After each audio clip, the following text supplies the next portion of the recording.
মুহূর্তের মধ্যে কান্নাকাটি শুরু হয়ে যাবে।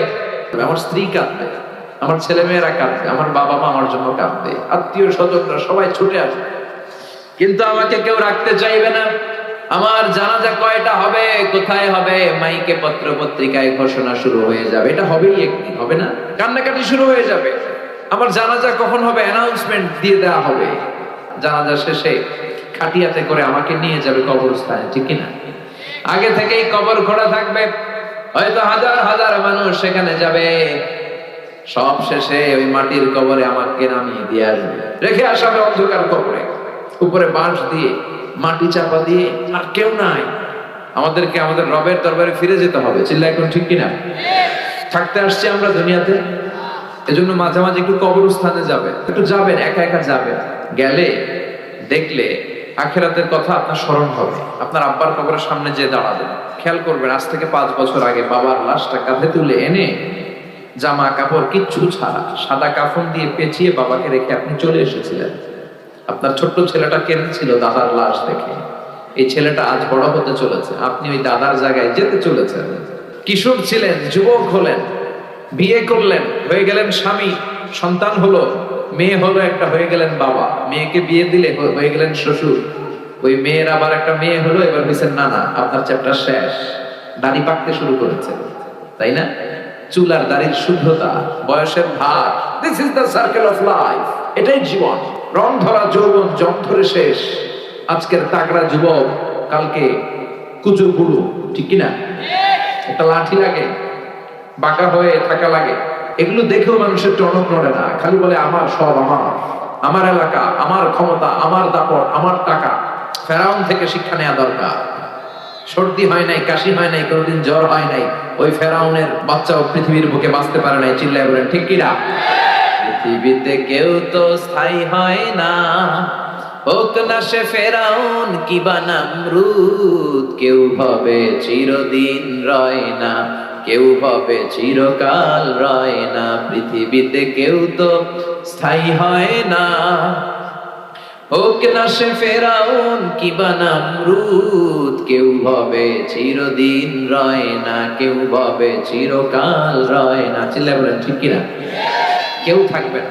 এই ভাবার, এই চিন্তার সময়টুকু কি আমাদের আছে?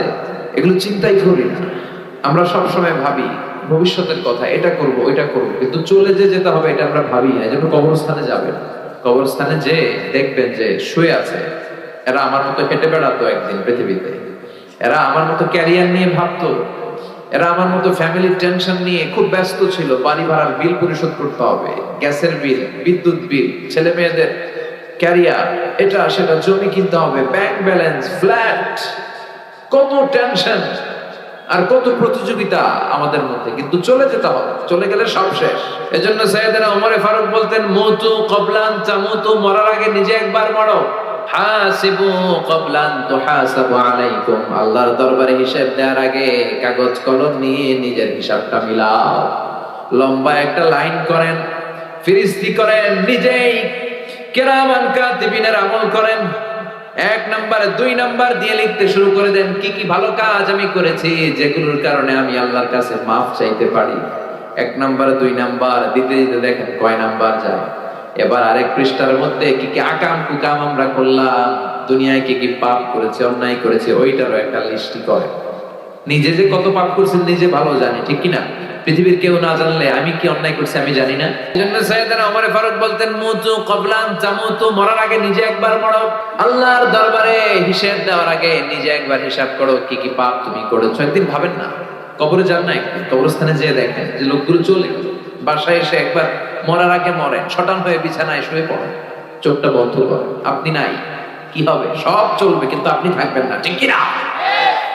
ফ্যামিলির মতো ফ্যামিলি চলবে, স্ত্রী তার সময় কাটাবে, ছেলে মেয়েগুলো ছোট্ট থেকে বড় হবে, দিন গড়িয়ে রাত আসবে, মাস গড়িয়ে বছর আসবে, শীত শেষে গ্রীষ্ম আসবে, বসন্ত আসবে, ঠিক কিনা? চলে যাবে। This is the circle of life. আপনি ভাবেন একদিন, চোখ বন্ধ করে ভাবেন যে আমি নাই।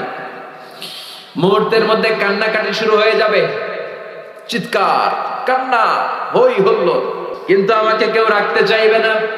আমার জানাজা কয়টা হবে, কোথায় হবে, মাইকে পত্র পত্রিকায় ঘোষণা শুরু হয়ে যাবে। এটা হবেই একদিন, হবে না?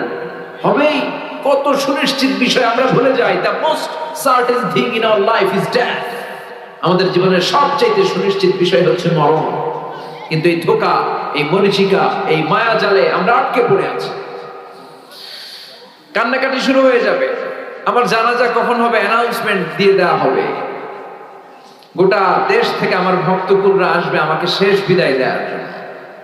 আমাকে গোসল দেয়া হবে। কত টাকা দিয়ে আমি আমার গোসলখানাটা বানিয়েছি। আমার শেষ গোসলখানাটা কি আমার গোসলখানায় হবে না, যেখানে লাশ ধোয় ওইখানে নিয়ে যাবে আমাকে। আমাকে নেকেট করা হবে, জামা থাকবে না, গোসল দিয়ে সাদা কাপড় দিয়ে আমাকে পেঁচ দেওয়া হবে। তারপর যেখানে আমার জানাজা ওইখানে নিয়ে যাওয়া হবে। হাজার হাজার মানুষের ঢল নামবে। শেষ বিদায়, জানাজা। জানাজা শেষে খাটিয়াতে করে আমাকে নিয়ে যাবে কবরস্থানে, ঠিক কিনা? আগে থেকেই কবর খোঁড়া থাকবে, হয়তো হাজার হাজার মানুষ সেখানে যাবে। সব শেষে ওই মাটির কবরে আমাকে নামিয়ে দিয়ে আসবে। The story is ended. ঘটনা শেষ, গল্পটা শেষ। চিল্লা এখন, ঠিক কিনা? এত ভালোবাসা, এত টাকা পয়সা, যশ, খ্যাতি, ক্যারিয়ার কোথায় গেল? রেখে আসাবে অন্ধকার কবরে, উপরে বাঁশ দিয়ে মাটি চাপা দিয়ে, আর কেউ নাই, অন্ধকার, শুধু অন্ধকার। এই অন্ধকার যেন শেষ হতে চায় না। একদিন মাটির ভেতরে হবে ঘরে মন আমার, কেন বান্ধ দালান ঘর? প্রাণ পাখি উড়ে যাবে পিঞ্জর ছেড়ে, ধরা ধামে সবই রবে, তুমি যাবে চলে। বন্ধু বান্ধব যত, মাতা পিতা দ্বারা সুত, সবই হবে তোমার পরে মন আমার, কেন বান্ধ দালান ঘর? মুমিন বান্দার কাছে মালাকুল মাউত আসে একজন সুন্দর সুশ্রী যুবকের আকৃতিতে, ধবধবে সাদা জুব্বা পরে সুন্দর যুবকের সুরাতে এসে আপনার মাথার শিওরের সামনে মালাকুল মাউত বসবে। বসে বলবে, ইয়া আইয়াতুহান নাফসুল মুতমাইন্না, হে প্রশান্ত আত্মা বের হয়ে আসো আপনার রূহ নেয়ার জন্য। হানুত মিন হানুতিল জান্নাহ, কাফান মিন আকফানিল জান্নাহ, জান্নাতের সাদা কাফনের কাপড় নিয়ে আসবে। ও প্রশান্ত আত্মা, উখরুজি ইলা মাগফিরাতিল্লাহ ওয়া রিদওয়ানিল্লাহ, আল্লাহর ক্ষমা, আল্লাহর দয়ার দিকে রূহটা বের হয়ে আসো। বলার সাথে সাথে আপনার রূহ বের হয়ে আসবে স্মুথলি। মুমিনের রূহ বের হবে স্মুথলি। আর কাফিরের কাছে মালাকুল মাউত আলা আখবাসি মা ইয়াকুন, যত নিকৃষ্ট চেহারা হতে পারে, যত নিকৃষ্ট কাপড় হতে পারে, যত দুর্গন্ধযুক্ত দেহ হতে পারে, এরকম ভয়ঙ্কর একটা চেহারা নিয়ে আসবে। মুমিনের কাছে যেমনি ভদ্রভাবে মাতার সামনে বসে, কাফেরের সামনে এমনি বসবে না। কাফেরের সামনে এসে মালাকুল মাউত একটা ত্রাস তৈরি করবে, ভয়ঙ্কর ত্রাস। ধমক দিবে, ধমক দিয়ে বলবে, উখরুজি ইয়া আইয়াতুহান নাফসুল খাবিসা, হে পাপাত্মা বেরো। মুমিনের আত্মা যেমনি স্মুথলি বের হয়েছে, কাফের নাস্তিক তাদের আত্মা সহজে বেরোতে চাইবে না। আত্মাটা একবার ডানে যাবে, বায়ে যাবে, সামনে পেছনে। মালাকুল মাউত আত্মাটারে ধরে টান দিবে, টেনে হিচড়ে। একটা জীবিত ছাগলের জবাই না করে ছাগলের চামড়া উল্টো দিকে টেনে খসালে যেরকম ব্যথা, এর চেয়ে বেশি ব্যথা দিয়ে রুহটারে টেনে টেনে তিনি বের করবেন। কাফের মুশরিকদের জন্য 3টা প্রশ্ন, মুমিনদের জন্য 4টা। আপনারা যারা, আপনাদের প্রশ্ন কয়টা? আওয়াজ করে বলেন। 4টা প্রশ্ন আপনাদের করা হবে। প্রথম প্রশ্ন, মার রব্বু, হু ইজ ইওর লর্ড? তোমার রবের নাম কি? কি বলবে?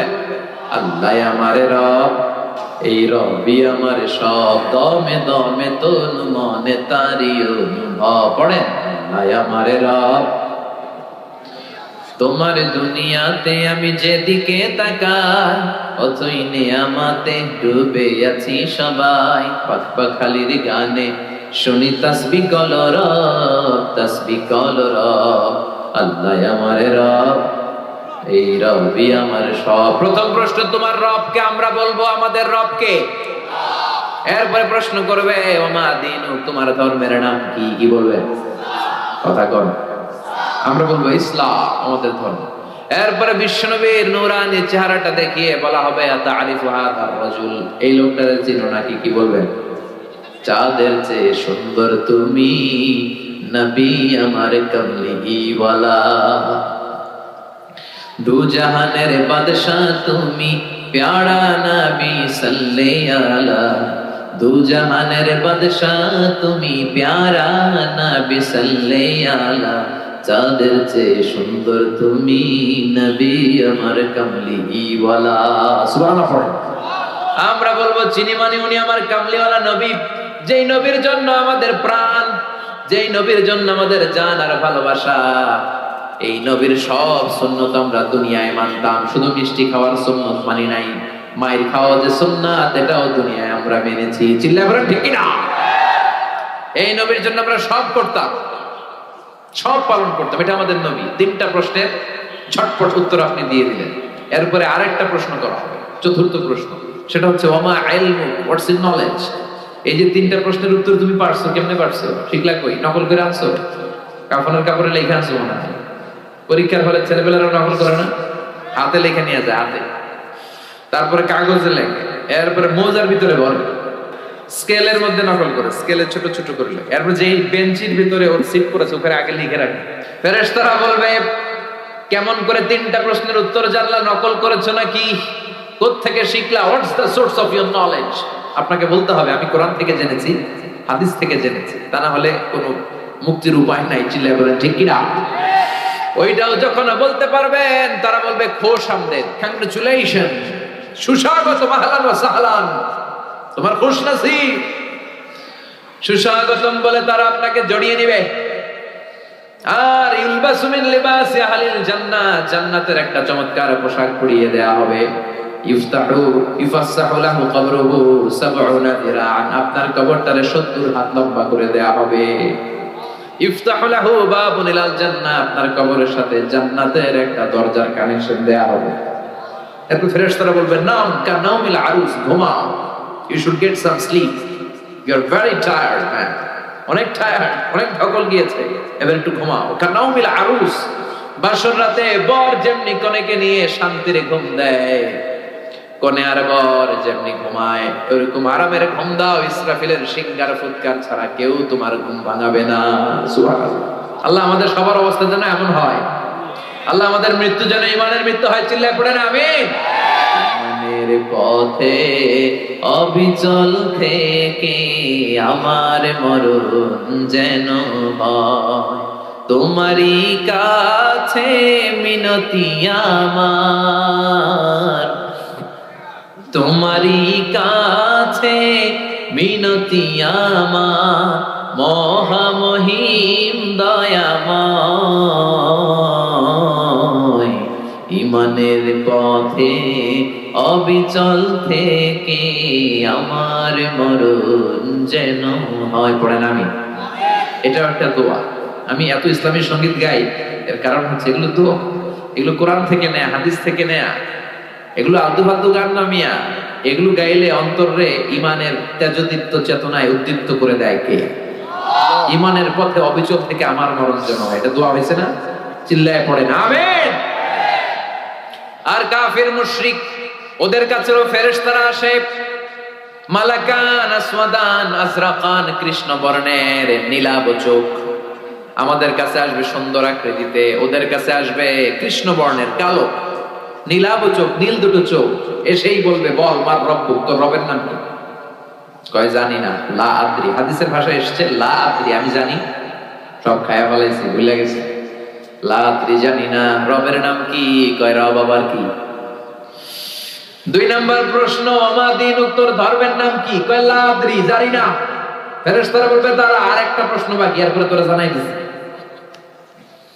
3 নম্বরে বলা হবে আচ্ছা আরিফু মান হাদার রাজুল, দেখতো এই লোকটারে চেনা যায় কিনা? কয় জানি না। কুনতু আকুলু মা ইয়াকুলুর রাজুল, লোকজন যা বলতো আমিও বলতাম, লোকজন ওনারে গালি দিত আমিও গালি দিতাম, লোকজন ওনার বিরুদ্ধে ব্লগে লিখতো আমিও লাইক দিতাম। আছে না নাই? ওনার ফ্যামিলির জীবন নিয়ে, পারিবারিক জীবন নিয়ে লোকজন কটু কথা বলতো, আমি ওনার বিরুদ্ধে কার্টুন আঁকতাম। এরকম টাকা বাংলার জমিনে আছে না নাই? ওনার সম্মানে আমরা আঘাত দিতাম। বিশ্বনবীর সম্মানে আঘাত দিলে ওইটা কোনো মুমিন সহ্য করতে পারে না। বিশ্বনবী, কোরআন, ইসলাম এগুলো আমাদের কাছে মহাদামি, কারণ বিশ্বনবীর সুপারিশ ছাড়া আমি তো জান্নাতে যেতে পারবো না। তাই ওই নবীর বিরুদ্ধে কথা বললে ওরা ছাড় দেওয়া হবে না। চিল্লা এখন ঠিক কিনা? চিনো কিনা এই লোকটারে? চিনো কিনা? চিনি না। সবাই গালি দিত, আমিও গালি দিতাম। ফেরেশতারা বলবে লা দারাইতা ওয়ালা তালাইতা, তুই তো কিচ্ছু পারলি না। ফায়ুত্রাকু বিমাতারিকা মিন হাদিদ, এবার লোহার হাতুড়ি দিয়ে ওরে পিটানো শুরু করা হবে, পিটিয়ে ওর মাসলগুলো থেতলে ফেলা হবে। ওয়ায়ুকালু লিল আরদি ইলতাইমি, কবরের দুই পাশের মাটিকে বলা হবে চাপ দাও, দুই দিক থেকে এমন ভাবে ওর চারিপাশে চাপ দেয়া হবে, তাখতালিফা আদলাহু, ওই চাপের চোটে ওর ডান পাশের পাজরের হাড়টি বাম পাশে চলে আসবে, বাম পাশের পাজরের হাড়টি ডান পাশে ঢুকে যাবে। হাত্তা সাআ, কিয়ামত পর্যন্ত এরকম চাপা চাপি আর হাতুড়ের বাড়ি চলতে থাকবে। নাউজুবিল্লাহ পড়েন। ওই কবরে আমাদেরকে যেতে হবে, চিল্লাই কোন ঠিক কিনা? এজন্য রব্বুল আলামিন বলেন আলহাকুমুত তাকাসুরু হাত্তা যুরতুমুল মাকাবির, দুনিয়ার লোভ লালসা কখনো তোমাদের কমবে না যতক্ষণ না তোমরা কবরের মাটিতে ঢুকো। কার কথা? Unlimited human demand. আল্লাহ বললেন আলহাকুমুত তাকাসুর, বেশি বেশি চাওয়া, বেশি বেশি পাওয়া, অন্যের চেয়ে কেমনি নিজে বেশি অর্জন করা যায়, এটার কম্পিটিশন, এটার প্রতিযোগিতা তোমাদেরকে পাগল বানিয়ে রেখেছে। কবরের মাটিতে ঢোকার আগ পর্যন্ত তোমাদের এই পাগলামি আর গাফলতি থামবে না, চিল্লায় বলেন ঠিক কিনা? দেখেন আমরা এই মরিচিকা, পুরো জীবনটা হচ্ছে একটা ধোঁকা, একটা মায়াজাল, একটা মরিচিকা, আজ আছি কাল নাই, তাই না? মরে গেলে সব শেষ, আজ মরলে কাল দুদিন। দুনিয়ার লোভ লালসা অতিরিক্ত কামানোর ইচ্ছা তোমাদেরকে একেবারে গাফেল বানিয়ে দিয়েছে। খালি আরো লাগবে, আরো লাগবে, আরো কামাতে হবে, ছুটছি আমরা। অসময়ে প্রতিযোগিতা, টাওয়ার বানানোর প্রতিযোগিতা আছে না নাই? বিশ্বনবী বললেন কিয়ামতের আগে ওয়ান তারাল হাফাতাল উরাতাল আলাতা রিয়াশা ইয়াতাতাওয়ালুনা ফিল বুনিয়ান, কিয়ামতের আগে এমন কিছু লোক যাদের গায়ে দেওয়ার মতো কোনো জামা ছিল না, পায়ে দেওয়ার মতো জুতা ছিল না, তারা ছিল রাখাল। এলাকার সব চাইতে গরিব মানুষ হঠাৎ করে হু হু করে তারা ধনী হয়ে যাবে, বিশাল প্রতিযোগিতা শুরু করবে টাওয়ার বানানোর, বিল্ডিং বানানোর। আসরা নাই? কিয়ামতের দিন আল্লাহ যখন পৃথিবীটার একটা ঝাঁকুনি মারবে, একটা ঝাঁকুনি যখন দিবে, এই টাওয়ার একটাও টিকবে? চিল্লায় বলেন টিকবে? ইদা জুলজিলাতিল আরদু জিলজালাহা ওয়া আখরাজাতিল আরদু আসফালাহা, আল্লাহ যখন পৃথিবীটাকে ধরে কাঁপিয়ে দিবে, সব টাওয়ার গুলো ভেঙে খান খান হয়ে যাবে, ঠিক কি না? এই যে টাওয়ার বানানোর প্রতিযোগিতা, বিল্ডিং বানানোর প্রতিযোগিতা গোটা বিশ্বব্যাপী, কার চেয়ে বড় টাওয়ার কে বানাতে পারে, কার চেয়ে কে বেশি ধনী হতে পারে। এজন্য আল্লাহ বললেন আলহাকুমুত তাকাসুর, কত বেশি নেওয়া যায়, কত খাওয়া যায়, আরো লাগবে, আরো চাই। এই প্রতিযোগিতা তোমাদেরকে আখিরাতের ব্যাপারে গাফেল বানিয়ে দিয়েছে। চিল্লায় বলেন ঠিক না? রব্বুল আলামিন বলেন আলহাকুমুত তাকাসুরু হাত্তা যুরতুমুল মাকাবির, দুনিয়ার লোভ লালসা তোমাদেরকে গাফেল বানিয়ে দিয়েছে। তোমাদের এই গাফলতি, তোমাদের এই অবহেলা, তোমাদের এই লোভ কোনোদিন থামবে না যতক্ষণ না তোমরা কবরের বাড়িতে ঢুকো। কার কথা? এজন্য অন্তরের ভেতরে অর্থকে স্থান দেয়া যাবে না। অর্থ ছাড়া, টাকা ছাড়া, পয়সা ছাড়া দুনিয়ায় চলা যায় না, এটা হাতের মধ্যে রেখে দিতে হবে, কিন্তু অন্তরে বসাইতে হবে একজনের ভয়, তিনি কে? আল্লাহর ভয় বসাতে হবে অন্তরে। এজন্য দুনিয়াটা এটা ক্ষণিকের দুনিয়া। দুনিয়ার উদাহরণ হচ্ছে 3টা লাশ আর 4টা স্বর্ণের টুকরার মতো। বনি ইসরায়েলের সময়ে 3 বন্ধু কর্মসংস্থানের জন্য বেরিয়েছে, তারা কাজ করবে। পথিমধ্যে তারা গুপ্তধন পেয়েছে। কি গুপ্তধন? 4টা বড় বড় স্বর্ণের চাকা পেয়ে 3 বন্ধু তো মহা খুশি, পাইছি, এমন জিনিস পাইছি আজীবন খাইলেও শেষ হবে না। তো 3 বন্ধু বলে স্বর্ণের চাকাগুলোকে আমরা ভাগাভাগি করে নিব, তার আগে এক কাজ করি, প্রচন্ড ক্ষুধা লেগেছে, একজনকে পাঠাইছে তুই বাজারে যা, বাজারে যেয়ে কিছু রুটি কিনে নিয়ে আয়, ওই রুটিগুলো ভাগ করে আমরা খাই, তারপরে স্বর্ণ ভাগাভাগি করি। তো ওরে রুটি আনতে পাঠিয়ে 2 বন্ধু প্ল্যান করতেছে এক কাজ করি, যেটা রুটি আনতে পাঠাইলাম ওটা যদি মাইরা ফেলতে পারি তাহলে তো আর ভাগাভাগির কোনো ঝামেলা নাই। আমরা 2 জন, স্বর্ণের চাকা 2টা, 4টা, তুই পাবি 2টা, আমি পাবো 2টা। আর যেটা রুটি আনতে গেছে ওইটা মনে মনে ভাবে রুটির মধ্যে যদি 20 মাখাই নিতে পারি, কি মাখায়া 20, তাহলে তো এই 2টা খাইয়া শেষ, 4টাই আমার। সে 20 মাখায় নিয়ে আসছে, আর এই 2 জন মিলে ওইটারে ধইরা মাইরা শেষ, ভর্তা বানায় ফেলছে। এবার 2 জন বলে ওইটার মারতে অনেক কষ্ট হয়েছে, একটা কাজ করি, আগে রুটি খাইয়া লই, তারপরে আমরা ভাগ করবো, তুই নিবি 2টা, আমি নেবো 2টা। ব্যাগের ভেতর থেকে রুটি খাইয়া এই 2টাও শেষ, এই 2টাও নাই, 3টা লাশ পড়ে আছে আর 4টা স্বর্ণের টুকরা পড়ে আছে। এটাই হচ্ছে দুনিয়া। চিৎকার করে বলেন ঠিক কিনা? এই দুনিয়া এমন দুনিয়া, এই দুনিয়ায় কেউ থাকতে আসে নাই, সবাই চলে যাবে। দাদা চলে গেল, বাবা চলে গেল, আপনি বোধহয় যাবেন না, চলে যাওয়া লাগবে। আপনার ছেলেটা বোধহয় যাবে না, না যতদিন হায়াত পাওয়ার পাবে তারপরে যাবে। চিল্লায় বলেন ঠিক কিনা? মরতে আপনাকে হবেই। মানুষের জীবনের সবচেয়ে ভয়ঙ্করতম অভিজ্ঞতার নাম মৃত্যু। এটা জীবনের সর্বোচ্চ ভয়ঙ্কর অভিজ্ঞতা।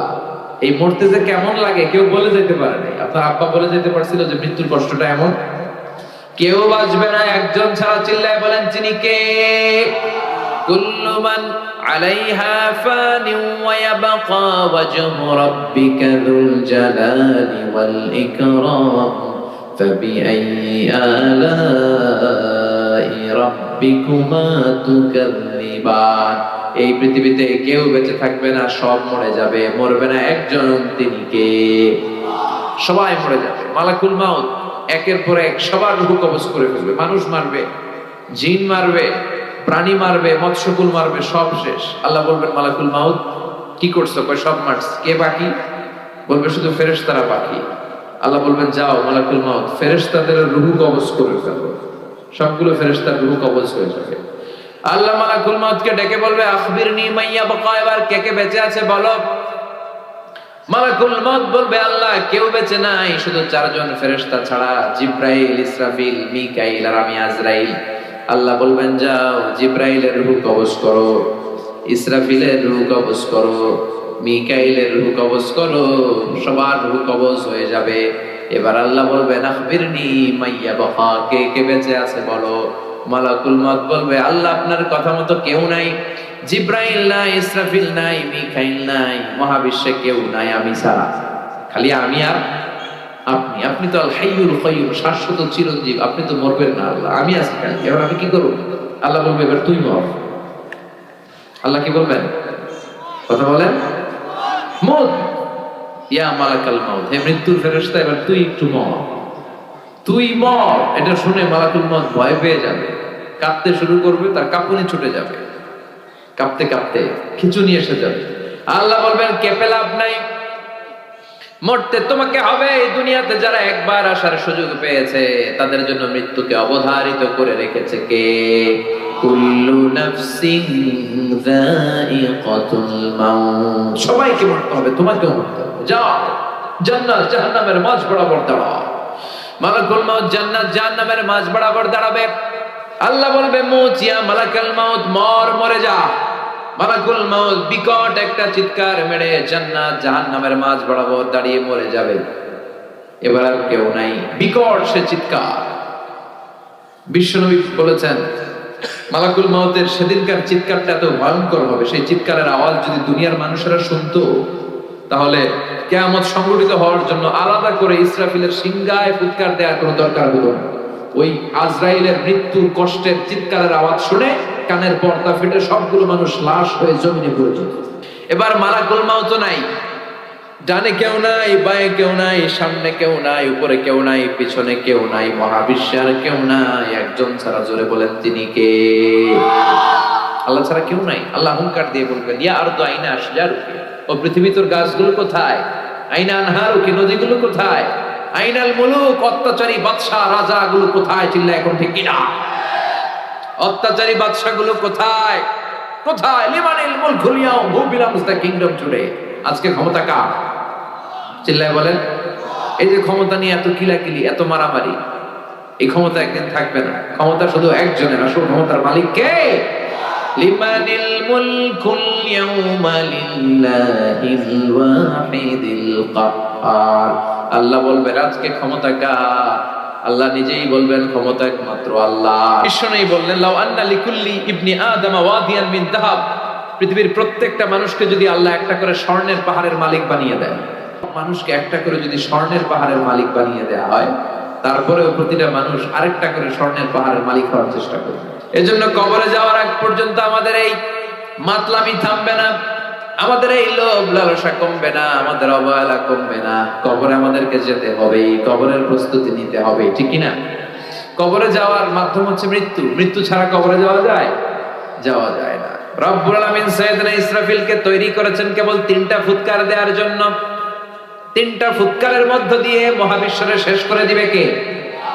ঠিক যে মুহূর্তে আমরা বসে আছি ওই মুহূর্তেও সাইয়েদনা ইসরাফিল ওই সিংহাটাকে 2 ঠোঁটের মাঝখানে রেখে আল্লাহর আরশের দিকে তাকিয়ে আছে and just waiting for the green signal, অপেক্ষা করছে যে আল্লাহ কখন বলবে যে ফুৎকার দাও। উনি ফুৎকার দিলে সব লন্ডভন্ড হয়ে যাবে, একটা ভয়ঙ্কর আর্থকোয়েক হবে, ভূকম্পনে পৃথিবীর সব টাওয়ার গুলো ভেঙে যাবে, পাহাড়গুলো দুমড়ে মুচড়ে তুলার মতো ধ্বনিত হতে থাকবে, স্যাটেলাইট চ্যানেলগুলো একটার সাথে আরেকটা লেগে খ্যাওস, মানুষগুলো বিক্ষিপ্ত পতঙ্গের মতো নিক্ষিপ্ত হবে, সাগরের পানিতে দাউ দাউ করে আগুন জ্বলবে।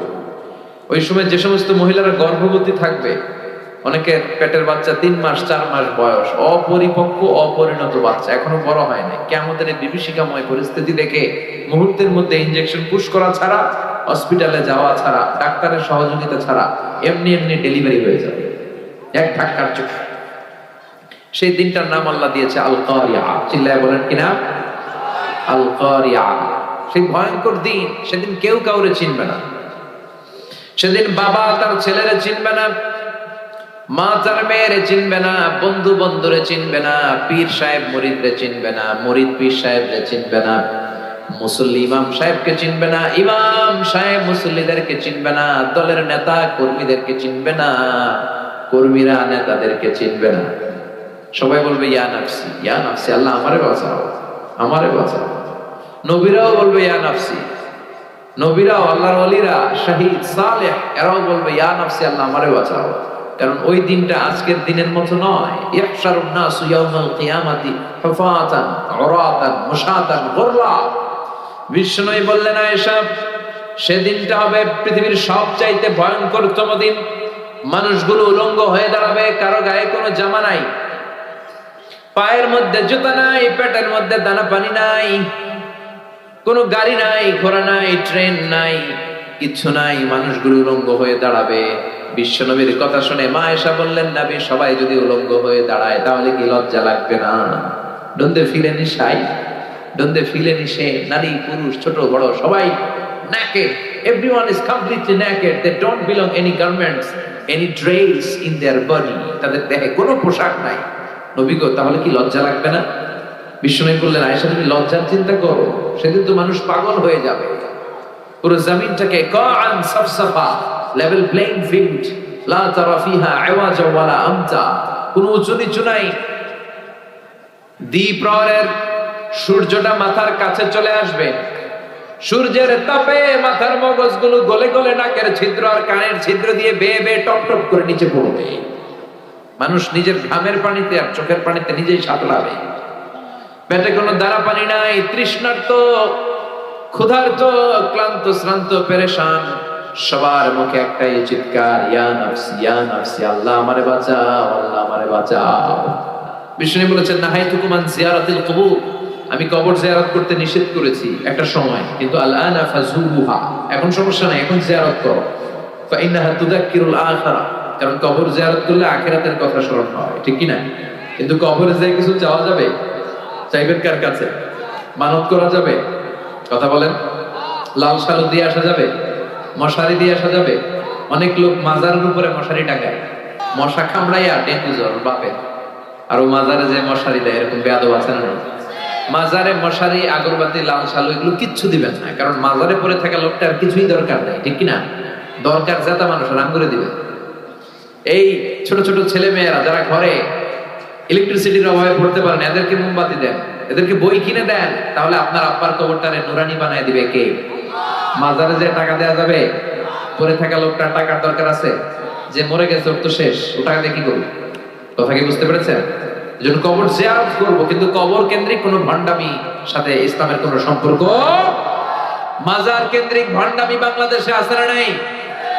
ভণ্ড পীর দেশে আছে না নাই? খুলনায় মনে হয় নাই। এমন পীরের নাম শুনেছি সারা বছর গোসল করেন, সারা বছরে একদিন গোসল করে, ওই গোসলের পানি মুরিদরা খাইয়া সাবার করে পড়ে, আছে না নাই? এগুলো ভণ্ড। এগুলো কি? ছাইড়া দে ভণ্ডামি, দোদেল বান্দা কালমা চোর, না পায় শ্মশান না পায় ঘোর, দিন থাকিতে আয়রে পথে, ছাইড়া দে ভণ্ডামি, ভণ্ডামি ভণ্ডামি ভণ্ডামি, ছাইড়া দে ভণ্ডামি, ঠিক কিনা? নামাজ কালাম পড়ে না, ইবলিস শয়তানের নানা, আছে না? নামাজ রোজা করে না, ইবলিস শয়তানের নানা, ধর্মের একখান খুঁটি ধইরা কয়দিন করবা হয়রানি। ভণ্ডামি ভণ্ডামি ভণ্ডামি, ছাইড়া দে ভণ্ডামি। চিল্লায় বলেন ঠিক কিনা? এগুলোর সাথে ইসলামের কোনো সম্পর্ক? এজন্য আল্লাহ বলেন আলহাকুমুত তাকাসুর হাত্তা যুরতুমুল মাকাবির, কবরের যাওয়ার আগ পর্যন্ত তোমাদের টনক নড়বে না। কাল্লা সাউফা তা'লামুন সুম্মা কাল্লা সাউফা তা'লামুন, যখন কবরে ঢুকবা তখন বুঝবা, অচিরেই বুঝবা। তখন শুরু হবে ফাইনাল খেলা। তখন কি খেলা? তখন আসল বিচার হবে। যে বিচার দুনিয়াতে তোমরা পাও নাই, ওই বিচার হবে, ঠিক কিনা? দুনিয়াতে কত মানুষের লাশ নালার ভেতরে, ডোবার ভেতরে পাওয়া যায়, হাত বেঁধে পা বেঁধে হত্যা করা হয়েছে, গুম করা হয়েছে, আছে না নাই? এগুলোর বিচার হয়তো দুনিয়ায় হয় নাই। ধর্ষিতা হয়েছে অনেক মা, দুনিয়াতে বিচার হয় নাই, কিন্তু আল্লাহর দরবারে সবগুলো বিচার আছে না নাই?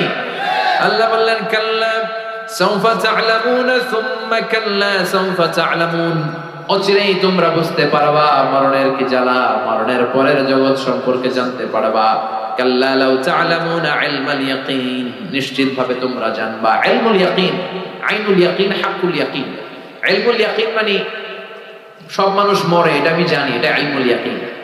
আর আইনুল ইয়াকিন মানে হচ্ছে মানুষ আমার সামনে একজন মারা গেল দেখলাম, এটা আইনুল ইয়াকিন। হাক্কুল ইয়াকিন নিজেই মরে গেল, এটা হচ্ছে হাক্কুল ইয়াকিন, ঠিক কি না? আল্লাহ বললেন লা তারামুন্নাল জাহিম, সেদিন তোমরা জাহিম দেখবা। দুজকের 7টা স্তরের একটার নাম জাহিম, একটার নাম কি? আল্লাহ এই দুজক থেকে আমাদেরকে বাঁচাও। জোরে পড়েন আমিন। বিষ্ণু বলছেন আল্লাহুম্মা ইন্না নাসআলুকাল জান্নাতা ওয়া নাউযু বিকা মিনান নার, আল্লাহ তোমার কাছে আমরা জান্নাত চাই, জাহান্নাম থেকে পানাহ চাই। পড়ে না আমিন। দুজকের আগুন আর দুনিয়ার আগুন তো একরকম না, কথা কম। এই যে দুনিয়ার আগুন দিয়ে যে রান্নাঘরে রান্না করেন, এই আগুন জাহান্নামের আগুনের 70 ভাগের 1 ভাগ। দুনিয়ার আগুনের চেয়ে জাহান্নামের আগুন 70 ভাগ বেশি তেজ জ্বালা। পড়েন নাউযুবিল্লাহ। আল্লাহ এটা থেকে আমাদেরকে বাঁচাও।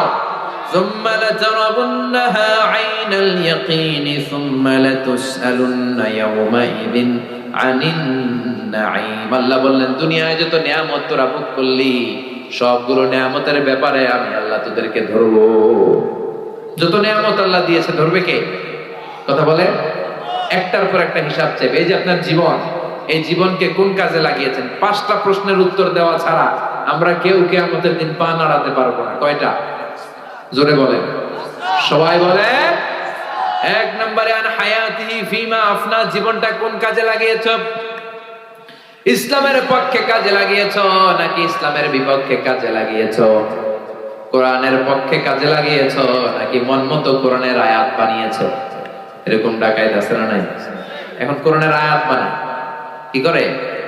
গলার মিষ্টি সুর দিয়ে নিজের মন মতো কোরআনের আয়াত বানায়, আর বলে কিভাবে তেলাওয়াত করতে হয় দেখেন। জীবনটা কোন কাজে লাগিয়েছো? 1 নাম্বার প্রশ্ন, আপনাকে হিসাব দিতে হবে পাই টু পাই। 2 নাম্বার ওয়া আন শাবাবিহি ফিমা আবলা, জীবনের মধ্যে যে যৌবন ছিল, যৌবনটা কোন কাজে লাগিয়েছো? যৌবনে নামাজ পড়েছো নাকি মুসল্লিদেরকে পিটাইছো? ঠিক কি না? যৌবনে ইসলামের পক্ষে লিল্লাহে তাকবীর আল্লাহু আকবার স্লোগান দিয়েছো নাকি শাহবাগের মঞ্চে গিয়ে ভাষণ দিয়েছো? আছে না নাই? যে ঈমান ঈমানে ভুলে নাস্তিকতার মঞ্চে ওঠে, যে ঈমান বাতিল মতের দোসর হয়ে ফায়দা লুটে, আছে না নাই? যে ঈমান শুধুই কেবল খায় দায় আনন্দ করে, যে ঈমান দেখে না যে ফিলিস্তিনে ভাইরা মরে, যে ঈমান বাস্তবে নাই, যে ঈমান অন্তরে নাই, মুখে শুধু কথার কলি, কি করে তারে বলো ঈমান বলি, কি করে তারে বলো ঈমান বলি, কি করে তারে বলো ঈমান বলি। যে ঈমান প্রয়োজনে জ্বলে ওঠে না, যে ঈমান সত্য ন্যায়ের কথা বলে না। সত্য আর ন্যায়ের পক্ষে থাকার দরকার আছে না নাই? যে ঈমান প্রয়োজনে জ্বলে ওঠে না, যে ঈমান সত্য ন্যায়ের কথা বলে না, যে ঈমান বাস্তবে নাই, যে ঈমান ময়দানে নাই, মুখে শুধু ফাঁকা বলি, কি করে তারে বলো ঈমানে বলি, কি করে তারে বলো ঈমানে বলি, কি করে তারে বলো ঈমানে বলি। চিল্লায় বলেন ঠিক কিনা? 2 নম্বর প্রশ্ন করবে, যৌবনটা কি কাজে লাগিয়েছো ইসলামের পক্ষে? রাত জেগে তাহাজ্জুদ পড়েছো নাকি সারা রাত নেকেড ফিল্ম দেখেছো, ব্লু ফিল্ম দেখেছো, পর্নোগ্রাফি দেখেছো? এরকম আছে না নাই? কি করেছো বলো। 3 নাম্বার জিজ্ঞেস করা হবে, আন মালিহি মিন আইনা ইকতাসাবাহ, সম্পদ কোন পন্থায় উপার্জন করেছো? হালাল পন্থায় নাকি হারাম পন্থায় উপার্জন করেছো? অফিসের ফাইল আটকিয়ে লাখ লাখ টাকা ঘুষ খেয়েছে, এরকম আছে না নাই? পাই টু পাই হিসাব। ফিমা আনফাকা, কোন রাস্তায় ব্যয় করেছো? গানের কনসার্টে দিয়েছো না তাফসীর মাহফিলে দিয়েছো না হেফজে খানায় দিয়েছো?